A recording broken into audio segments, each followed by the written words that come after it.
Mom, do you see this gold necklace? It costs only rupees 2000. No, Ravi, this necklace is not made up of gold. It is only coated with gold, which is not permanent. Welcome to the lesson on chemical effects of electric current.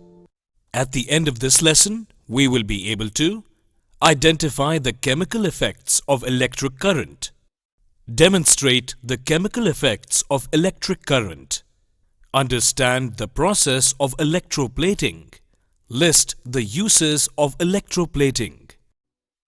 Mom, what effect does current produce in a solution that conducts electricity? To find this, let us do an activity.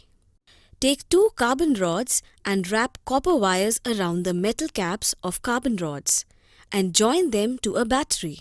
Now, pour some water in a beaker and immerse the electrodes in the water. Add some salt to the water to start the conduction. Observe the solution and tell me what you are able to see. I can see gas bubbles near the electrodes. But what does this indicate, Mom? The passage of an electric current through a conducting solution causes chemical reactions. As a result, bubbles of a gas may be formed on the electrodes. Deposits of metal may be seen on electrodes. Changes of color of solution may occur. In 1800, a British chemist, William Nicholson, had shown that if electrodes were immersed in water and a current was passed, bubbles of oxygen and hydrogen were produced. Oxygen bubbles formed on the electrode connected to the positive terminal of the battery, and hydrogen bubbles formed on the negative terminal.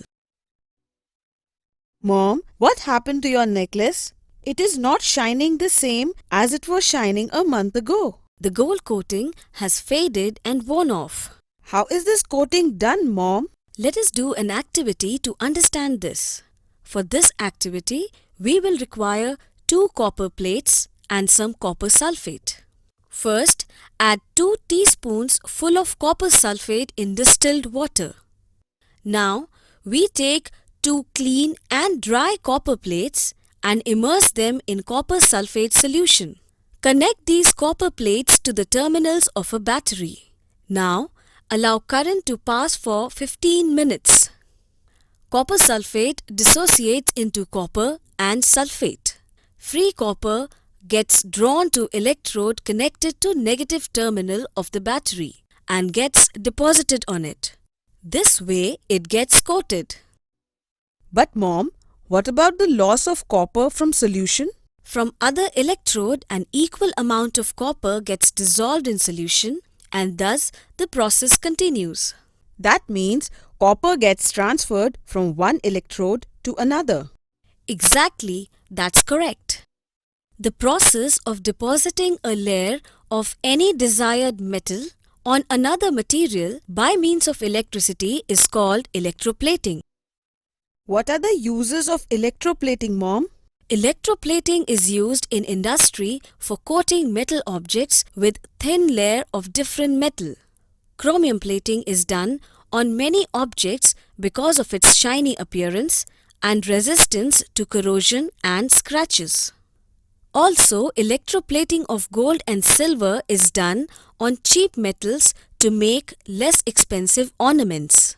Tin cans used for storing food is made by electroplating tin into iron. Tin is less reactive than iron. Thus, food does not come into contact with iron and is protected from getting spoilt. Iron used in bridges and automobiles are coated with zinc to protect from corrosion and formation of rust. At the end of this lesson, we are able to identify the chemical effects of electric current, demonstrate the chemical effects of electric current, understand the process of electroplating, list the uses of electroplating.